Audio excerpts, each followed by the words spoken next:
After praying for victory in blitzball at Kilika's temple, I make my way back to the boat. On my way there, I knew I had to face couple encounters to get there. Quickly thinking if there's anything worth farming here, and yeah, couple more steals from the yellow element, I don't mind. So I grabbed couple electro marbles from it, and also, I did grab a couple softs from the lizard. Not sure if I'll ever use them, but the future me can deal with that. Back in the village, I do the mandatory Kilika interaction, talking to the kid who says he wants to become a blitzball when he grows up. Everyone's worried about Titus being under Sin's toxic, but honestly, if anyone is affected, it's this kid right here. His dream is literally becoming a sports ball. I checked the granny's shop just in case I forgot something insane, but nah, nothing too impressive here. After looting a few more chests on the boat and sitting through some cutscenes, Beside Arok's team get their last practice in here. And we finally arrive in Luca. In Luca, the blitzball tournament is held to honor Maester Mike's 50 years in office. Average blitzball enjoyers right there. You can feel it, blitzball season hits different in Luca. People ready to see some top tier blitzball, and of course, keep on letting half-bull shots go in. All this only in Luca. First thing I do in Luca, I go looking for Waka. That man sells the goods. Stunning Steel and Rule Breaker are both top tier pieces of equipment, absolute run definers. I don't quite have the guild for both yet, but don't worry, before we leave Luca, those are coming with us. Installments, loans, Owaka will get paid. Grab immediately the chest behind Owaka for some gil. Luca doesn't have a lot of actual fighting, but there's still some. First up are these Albert traps, the workers. I check the steel to see if it breaks them, and nope, just a potion. That seems to be a universal rule in this game. If you steal from something you're not supposed to be stealing just yet, you get a either potion or literally nothing. Yuji's normal attacks don't quite one-shot these guys, but Thunder does the job perfectly. One zap, fry the CPU, and move on. These workers for us are just too weak. Zap, over voltage, power off.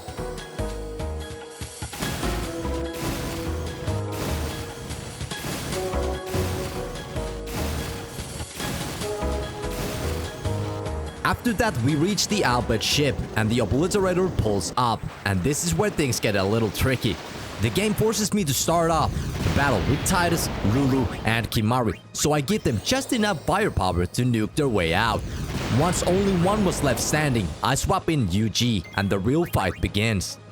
First move, Steal, which net us a potion. Shocking, I know. Then Power Break immediately. Normally, Blitzball Rush spreads damage across the party, but now every hit is targeting a UG. Without the break, these would be 700 damage shots, but with the break, we're looking around 350. Huge difference right there. Obliterator counters with Blind Ball and Mute Ball, which can get messy fast. The thunder damage looks solid until we get Silence, forcing me, for the first time ever, to open the items menu and throw a remedy. From there, it turns into a rhythm. Tank a rush, Kier, tank another, dip into an SOS HP, sneak in attacks when I can. Sometimes I weave in Lancet for damage and sustain. Other times, it's just clean punches and recovery. After a long back and forth, a Blitz drops to around 300 HP, one last hit, and it finally falls apart. We get a Metal Charge, defense plus 3%. It could have dropped a lightning weapon, the speedrun dream. That helps massively in the fish ambush post-blitzball match. You do have to get it for Titus though. But for us, for the fish ambush we have a little problem, but we'll get to it later. Also, lightning strike for Obliterator would have been massive, but I'm pretty sure I didn't have any lightning strikes laying around. Then it was time to play some blitzball. Lady on the ball takes the first tackle, tanks it. Grog comes in with another hit. Lady still holds on and sends the pass forward. Pixon gets his hands on it, but it slips through. Walker catches the ball, lines up the attack, and absolutely gets slammed by Bulgarda. And yeah, let's fast forward a bit. Final score, 3-0. Losing the blitzball match doesn't really matter. We leave Luca behind, skip the fish ambush like I mentioned earlier since the party can't be modified there, and jump straight into the beginning of the Mihan High Road. This area is known for its difficulty spike, mostly because Aaron finally joins the party here. But really, Aaron's been lending us his skills for a while now. First set of fiends, Evil Eye, Raldo, and a White Element. For some reason, my instincts tell me to cast Thunder on the Evil Eye, and immediately I'm reminded you can't one-shot it. That's when I remembered, oh yeah, we have Waka's toolkit. One normal attack later, it's gone. I swing at Raldo next and see under 100 damage. Right, these guys want piercing. That's something we'll need to fix soon. I cast fire on the white element and surprisingly, it gets one shot. The magic knuckles are definitely doing the work here. Raldo and its potions are not worth farming, so tickle it down and move on. I check my backpack for piercing weapon. Nope, that'll come later. Next up, bomb. And this one is huge. Bombs give us a very useful steal at the moment. Bomb fragment times 2. I haven't been leaning on throwables much yet, but if I want to push this challenge as far as possible, I need to start stacking these now. Blizzard takes care of them cleanly, and even if you encounter a 3-pack fire bombs, you can pretty easily survive and steal while you're at it. Grab some heals. And even when I get ambushed by this trio, Lulu's evasion is too goated. It basically nullifies the physical attacks here. Then I showcase Dual Horn. It hits hard, especially with gore, but one dark attack turns it into Besaid Dingle level threat.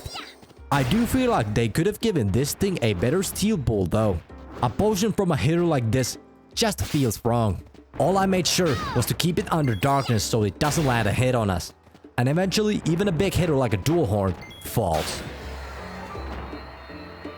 This is easy. The drops so far on Mihan Road have been pretty weak. Like, Distal ability? I fight another Dual Horn, and just to flex a bit, I even throw on Out of Battle. Then I casually kick a blitzball lying on the road out of the way. Oh, that was yours? A kid shows up, so I tell him not to worry. We'll buy him a new one, or maybe Waka can spare one of his. And just as I'm about to move on, I get a flashback. This NPC gives you something good. I stop him immediately, and yep, red ring. HP plus 10% with fire ward on top. Yep, that's coming with us. I steal even more bomb fragments from a lonely bomb. And after this battle, I finally land a piece of armor that's both simple and absolutely crucial. This might look basic, but it's insanely important. If a single character party gets confused, the game instantly turns into a 0-player game. You just put the controller down on the desk and watch it play itself. At the very end of the road, I get ambushed by a Dual Horn and a wolf and almost get KO'd. I grab the last chest on the road, check Wynn's travel agency shop, don't buy anything yet, but I start getting ready for another so-called optional boss. I throw on the eye poker with dark touch and some defensive armor, and we are ready.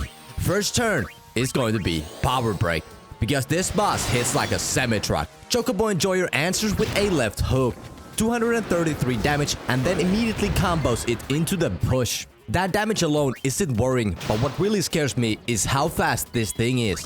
One more push and we're flying off.